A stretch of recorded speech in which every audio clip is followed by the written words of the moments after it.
Conhecido por alguns como o Palácio da Maroca, o Cassino da Maroca agitou a cidade de Passo Fundo entre a década de 40 e a década de 50.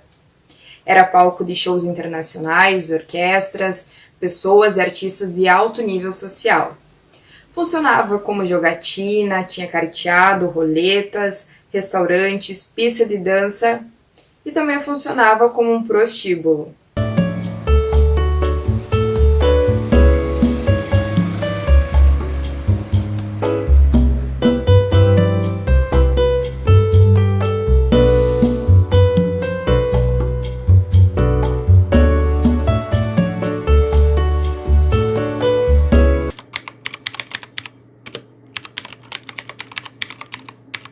Mas não era um prostíbulo comum. Ela era frequentada por homens da alta sociedade de Passo Fundo e também atraía homens de alta relevância social da região. A fama do Cassino da Maroca, fundado em 1941, foi longe. Ela era frequentada por comerciantes, viajantes e fazendeiros de alto poder aquisitivo. O ponto ficou famoso na cidade pelas grandes atrações que por ali passavam, além de, claro, ser um luxuoso palacete de 3 níveis localizados entre a esquina da Rua 15 de Novembro com a Rua General Osório.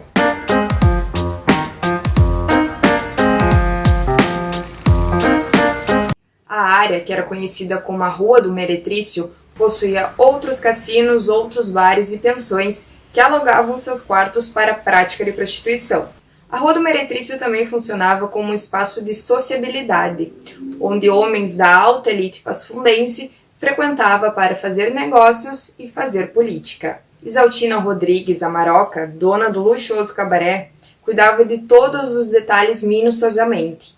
Ela era responsável por escolher as moças que trabalhariam por lá. Vindas da Argentina, do Uruguai, todas eram muito elegantes e bem vestidas, com roupas de requinte, com muitas joias. Porém, o contrato era renovado de 30 em 30 dias. Afinal, Maroca queria evitar que as moças que lá trabalhavam se envolvessem amorosamente com os seus clientes. As mulheres, muito bem vestidas, portavam-se com casacos de pele verdadeira, assim como os homens, de preto, chapéu, lenço no pescoço e sapatos de bico fino. A Rua 15 de Novembro, ela se tornou famosa no estado nos finais da década de 30, lá por 38, 39, na década de 40 toda, que foi a década da Segunda Guerra Mundial, e meados da década de 50, até a metade. Muito bem. Ela era famosa.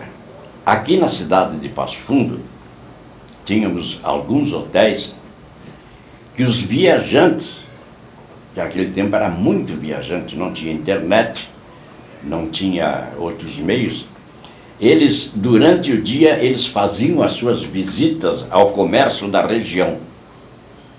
Aquele que vendia medicamentos, as farmácias, ou que vendia tecido, as casas comerciais, etc, etc.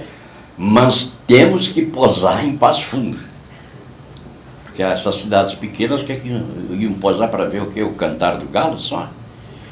Então, ela ficou famosa por isso, pela frequência dos forasteiros, predominando a categoria dos caixeiros viajantes. E eles, por si só, bem-falantes, que eram um dos fatores básicos para exercer aquela profissão, convencer os compradores e os comerciantes, sem querer esparramaram a fama da Rua 15. Iam em cidades um pouco mais distantes, e os colegas viajantes deles, e daí? A 15 em Passo Fundo recebeu 3 castelhanas lindas. Então todo mundo diz, mas vamos para lá, vamos conhecer essa gente perto. A Rua 15 abriu mais uma bailante e tudo mais, e o Cassino da Maroca, não é? Vai receber agora, em tal época, uma típica da Argentina, uma orquestra típica da Argentina, com 2 bandoneones, violino, tá. Então, era o grande atrativo da cidade, era a Rua 15. Mexia com até com os casados, as mulheres ficaram loucas, as esposas, né? O que é que tu quer em Passo Fundo? Só vai em Passo Fundo. Tu nem faz aquela zona quando eu vejo tu tá posando em Passo Fundo.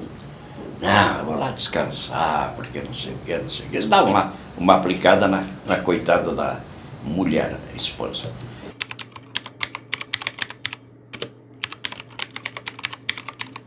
Leandro Doron, cartunista e jornalista passofundense, trabalhou na fundação do Museu Histórico e Ruth Schneider.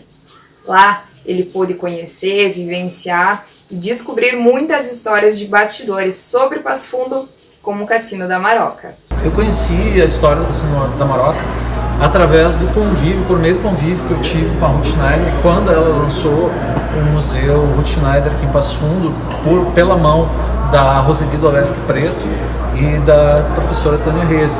Eu era funcionário do museu e a gente conversava muito sobre a história, quando o pai dela era taxista do cassino. Então ela me contava as histórias nos intervalos de como tinha sido o seu convívio infantil, que ela era uma criança, que o pai dela trabalhava no cassino de madrugada, chegava em casa e contava as histórias dos frequentadores do Cassino da Maroca. Eu também tenho um outro lado que é da minha mãe. A minha mãe, o meu avô, ele fornecia produtos para o Cassino da Maroca e a minha mãe, ela era muito pequena na época, então ela era proibida de olhar para os lados quando ele ia entregar produtos para o Cassino da Maroca. Que tipo de produtos ele entregava? Era uma época dos tropeiros ainda. Então tu recebia produtos de São Paulo, porque o Passo Fundo foi formado em cima dos tropeiros, e os antigos tropeiros tinham produtos da cidade que vinham de São Paulo, que eram vendidos aqui. E ele fazia esse serviço, como muitos faziam, para a venda de produtos. Então era geral, era cigarro, era bebidas, produtos de higiene. Tem uma história também que é muito famosa, quando o herdeiro da família Sirotsky veio para o Passo Fundo, existia um radioposte na cidade. E eles tinham também um armarinho, além de produzirem madeira. Então o Nelson Sirotsky contava a história de que o Maurício Sirotsky, quando ele era novo, toda vez que o pai ia viajar, vendia todas as bacias do armarinho. E essas bacias do armarinho nunca aparecia o dinheiro. E o dinheiro, na verdade, o que acontecia é que ele dava essas bacias para as mulheres do cassino em troca de serviços. E essa história ele contou na frente de umas 30 pessoas, está registrado em vídeo e tudo mais. Tinha uma espécie de celas, uma espécie de quartos. Então tu tinha os quartos do subsolo, onde as mulheres prestavam serviços, e tu tinha que ficava no subsolo, tinha um salão, o salão tinha uns 8, 9 quartos, o segundo andar, onde havia danças e jogos, e etc. E creio eu um terceiro andar, agora não estou lembrado, faz muito tempo que eu não entro fora. E uma casinha, que eu acho que era uma casinha de guarda que tinha ali dentro. Era mais ou menos essa estrutura do Cassino da Maroca. Existia uma lei, eu acho que creio sancionada pelo Getúlio Vargas, que criou os cassinos no Brasil em torno de 1934, 1936, que permitiu a criação do cassino da Urca, no Rio de Janeiro, e outros cassinos que existiram ao longo do país. Em 1941, a Maroca acabou fundando o Cassino da Maroca na 15 de novembro, na esquina logo em frente onde é o Stock Center hoje. Esse Cassino da Maroca, ele fez parte de uma série de casas que haviam. E tu tem que pensar que Passo Fundo, ela se formou em torno do trem. Então tu tinha o trilho do trem, que passava pela Gare da Aviação Férrea, ia pela 7 de setembro e seguia adiante. E todo o comércio da cidade acabava se desenvolvendo ali naquele entorno.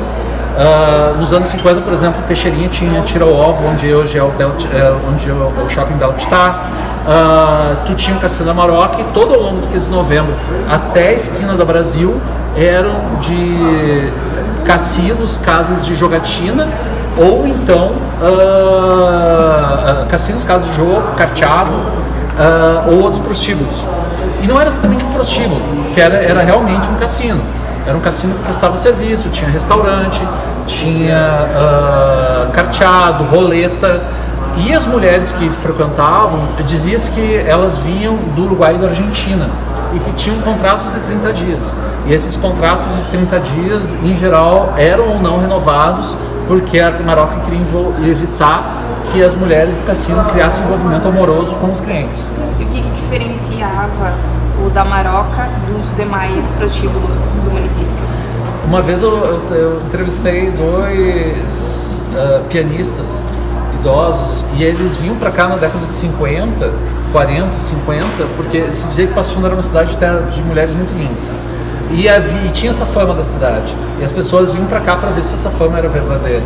E o Cassino da Maroca, ele acabava cumprindo esse papel também de dizer que, olha, como tem mulheres bonitas na cidade. Mas boa parte delas não eram daqui. Elas também, boa parte delas eram de fora, porque as mulheres daqui não queriam prestar serviço para não ficarem mal faladas na cidade. Então o Passo Fundo tem sempre uma qualidade, o Passo Fundo, que é muito boa, que ela sempre conseguiu se manter conectada com o que acontece no país. E isso o Passo Fundo conseguiu ter. Ela conseguiu aproveitar isso que o país tinha. E foi, se for pensar bem, foi uma das únicas cidades da região que teve esse tipo de serviço. Por isso que foi diferente o fato de ter o Cassino Maroca. As histórias que tinham no cassino, muitas delas eram vinculadas à perda de dinheiro no jogo, com história de mulheres que eram levadas embora do cassino por homens que se apaixonavam por elas.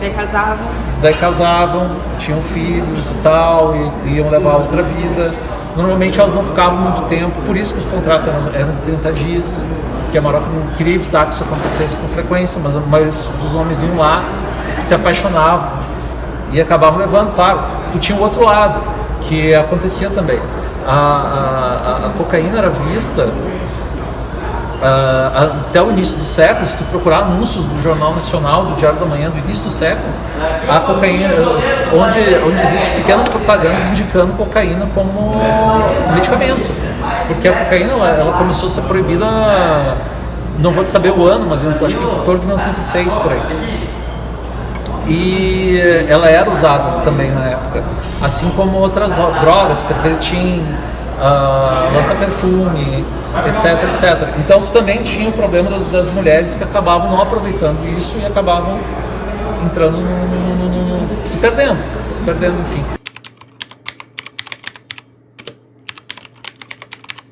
A principal doença da época era a sífilis, que inclusive era a doença que mais acometia os pracinhas da febre, porque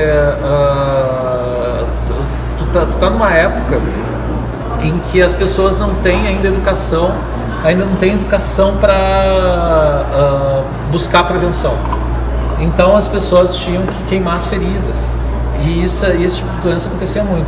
Já havia uso de preservativo na época do Cassino da Maroca, mas ele não era tão difundido assim. Mas as pessoas sofriam de doenças na época e a cura era por injeções, enfim, mas era o máximo que tinha naquele período. E as mulheres de lá, elas tomavam muitos banhos, por isso que a bacia era importante. Era preciso tomar banhos de sais, porque elas acreditavam que isso curaria as doenças. Essa é a relação. Se sabe de nomes de pessoas conhecidas da época que frequentavam? Basicamente toda a cidade frequentada.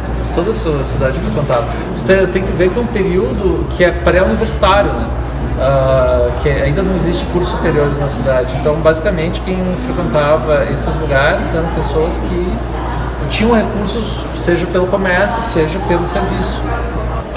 Antigamente, tinha uma barbearia aqui que ficava ali no 7 de setembro, onde os senhores frequentavam e iam no Cassino da Maroca.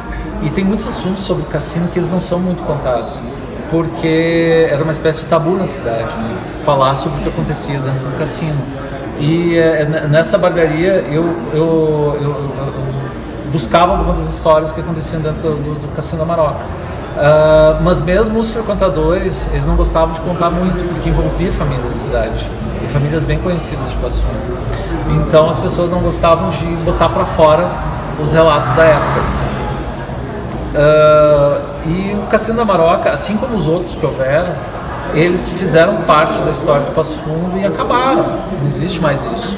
E hoje em dia ainda existe a tradição em 1955 da zona do meretrício ser fora da cidade e não dentro da cidade, como se fosse um resquício moralista da época.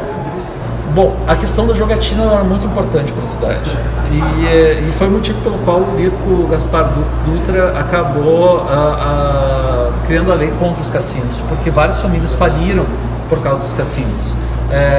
E não era só o cassino nem a roleta, era principalmente o carteado, que acabava fazendo com que as pessoas adoecessem, tivessem doenças respiratórias e acabassem perdendo bens, casas, hotéis, tudo em troca do jogo.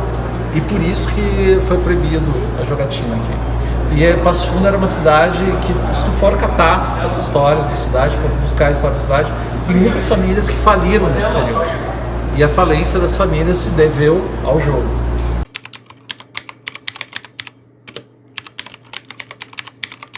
Passo Fundo era um ponto estratégico de negócios.